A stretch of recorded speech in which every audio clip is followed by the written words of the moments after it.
What's up guys, Matt here and welcome to my fragrance obsession. I hope you're all doing very well. Now in tonight's episode I'm going to be giving you guys a review from the house of Lanvin. Now this is my second fragrance from the house and this is a scent that I've always wanted to own. The reason why I haven't owned it up until now is because it's always been a bit of a sort of, well, not a pricey fragrance, but it's always been a little bit up there. It's always been in the sort of 30, maybe the 40 mark. However, I did manage to get this today for a steal of a price. I only paid £17 for this and it was reduced from 47 from House of Fraser, which is a department store here in the UK. And the fragrance is called Avant Garde. Now this is a scent that I've always wanted, like I said. I've always wanted this on my wish list, so now I can tick it off. This is an amazing fragrance, guys. For those who haven't actually smelt this or tested it, you need to go out and actually try it. And this is a scent which came out in 2011, and the nose behind this fragrance is somebody called Shyamala Mason-Dew, who I don't actually know of any other fragrances that she's created, but let's have a quick look. So yeah, there's not really a lot of fragrances that are there that I really recognize. I mean, she's created fragrances like Charon, which is by Etat Libre d'Orange. Can't even really speak French, but and she's also created Live Platinum by Jennifer Lopez, which of course is a celebrity fragrance, and I tend not to go too much into the celebrity genre, if I'm honest.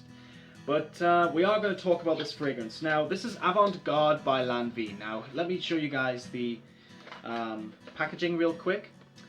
We get a really nice box, if I'm honest. As you can see right there, it's sort of got these ridges down here.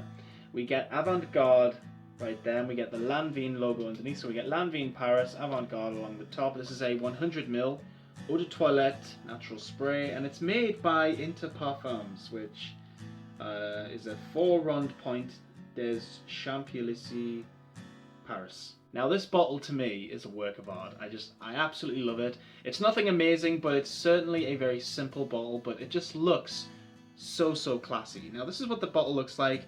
We get the blue juice.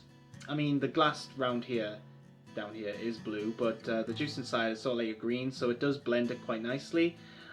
We get this matte finish on the sides with the glass. It's black.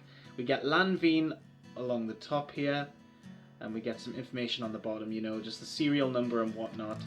And the atomizer is absolutely amazing. Check this out.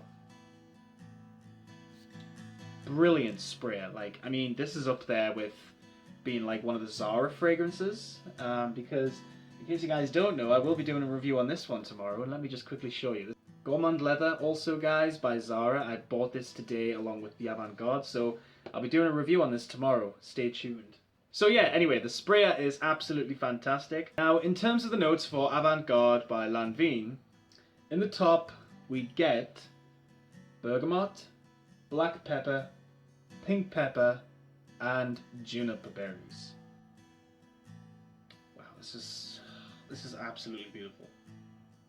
Now, a lot of people on base notes for Granica, and even people who have reviewed this fragrance here on YouTube, have said that this is actually a very similar fragrance to La Nuit de l'Homme by Yves Saint Laurent.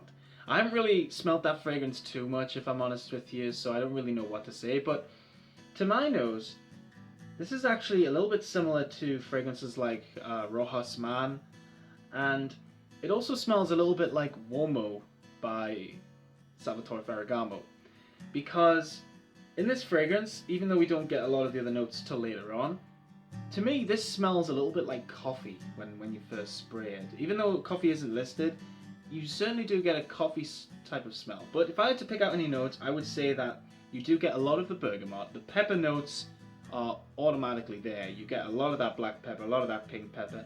And the juniper in this fragrance is certainly very beautiful. It just creates this very nice sort of soft coffee, like tobacco sort of smell. When you first smell it, it's like a smooth tobacco. It's definitely not cloying. It's actually a very soft fragrance, something that to me is something very sensual. It's something very romantic. And I was watching a review by Fragboy Stewie, and he said that this is like the perfect date fragrance, and I have to 100% agree with Stewie on that one. It certainly is a perfect sort of first impression date fragrance. Something that is going to get you compliments, I think. It just smells very smooth. It smells a little bit sweet, but like I said, definitely not cloying. It's like a nice ripe bergamot with a lot of pepper and that juniper in the top. It's so good. In terms of the middle notes for Avant Garde, we get lavender, nutmeg, cardamom, and beeswax. So after this fragrance has been on your skin for about maybe an hour to about 45 minutes, the fragrance starts to mellow down and you get this very smooth lavender smell. The lavender, I would say the lavender mostly with a lot of cardamom. And I've noticed cardamom is actually quite a big note in this fragrance anyway. But to my nose, the cardamom is so good. It's very it's just a very soft fragrance, but it smells very modern. It doesn't smell cloying. I would say that it had gourmand qualities. It's definitely not a gourmand scent. It does have gourmand qualities, but it isn't cloying enough to be a actual gourmand fragrance. That's what it is. It's like a very smooth scent. It just smells like a very nicely blended, smooth, quality fragrance, in my opinion. I think it actually smells insanely beautiful. And the fact that it doesn't really cost a lot of money as well, that really speaks volumes, you know? Because I love fragrances that are sort of inexpensive and smell absolutely fantastic. I mean, even though I did get this on a, an offer, it was only £17, reduced from 47, so that's a big chunk of money that's been cut off the price. But it's amazing, and if you can find it on its offer, if you can find it on sale, then I would totally get it. But at this point, it just smells so good. It actually smells a little bit like makeup, and usually the note of iris does that, even though this doesn't have iris in it. At least I don't think it does. No, it doesn't have iris.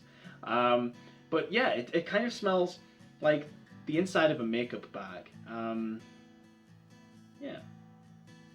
Definitely, that's the kind of smell it gives me. Especially, I mean, I know this has only been on my skin for about 3 or 4 minutes now, but it's starting to smell like a very soft, very powdery tobacco with a kind of makeup smell. Very, very, very unique. And in terms of the base notes, guys, we get tobacco, benzoin, cedar, vetiver, amber, and Georgie wood. Which actually, Georgie wood, I did look this up, and it's actually a synthetic note in perfumery, which is supposed to smell like amber. So I don't really know a lot about that. I mean, whatever, even though amber's already listed, but whatever. So after this fragrance has been on your skin for about 5 hours, because on my skin I get about 7 to 8 hours, which isn't bad.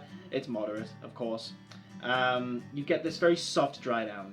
It kind of reminds me of a very sweet cedar, a lot of benzoin, and it's very sweet with that amber note. It's very, very nice when it dies down. It's probably my favorite part. Very sweet, very sensual. Definitely something that is going to get you compliments, because I was wearing this today and my mum and my nana were just smelling me constantly, and it was awesome. They were just like, "You smell so good." Of course, you don't want compliments like that off the likes of your mother and your nana, but it's not a bad thing. I mean, at the end of the day, at least they're not saying you smell like shit. But yeah, seriously guys, it's a great fragrance, and I would totally recommend that you go out and buy it, because it's a quality fragrance for the price. It's one of those really good designer scents. I mean, there's a lot of good designer fragrances, don't get me wrong, but do you know how niche is like the next one up? Well, to me, I can imagine this being a sort of niche quality scent. I mean, it doesn't have the longevity of a niche scent, but it does certainly have the quality of it. It's just nicely blended, something that's very classy, and yeah, you cannot go wrong with that. So for me, guys, this is a definite winner. I do think that this is a gem. Not being talked about a lot. A lot of people do review it, but compared to like La Nuit de l'Homme by Yves Saint Laurent, it doesn't get talked a lot, So at the end of the day, great fragrance, and I would highly recommend you check this one out. So guys, thank you so much for watching my episode of my fragrance obsession. I'm actually really proud of this video, because I'm actually using my lamp right now with the tripod and the phone inside the lamp. That's why it's giving me this sort of light effect. And of course I've got my fragrances behind me, so it makes the review look a little bit more interesting, if you like. But hope you've enjoyed it. Please let me know what you thought of the review, of course, and this fragrance in the comments below. If you guys have enjoyed it, please do let me know, because I would love to hear your feedback. And as always, keep smelling good, and I will see you all in the next episode. Have a wonderful night, and bye-bye for now.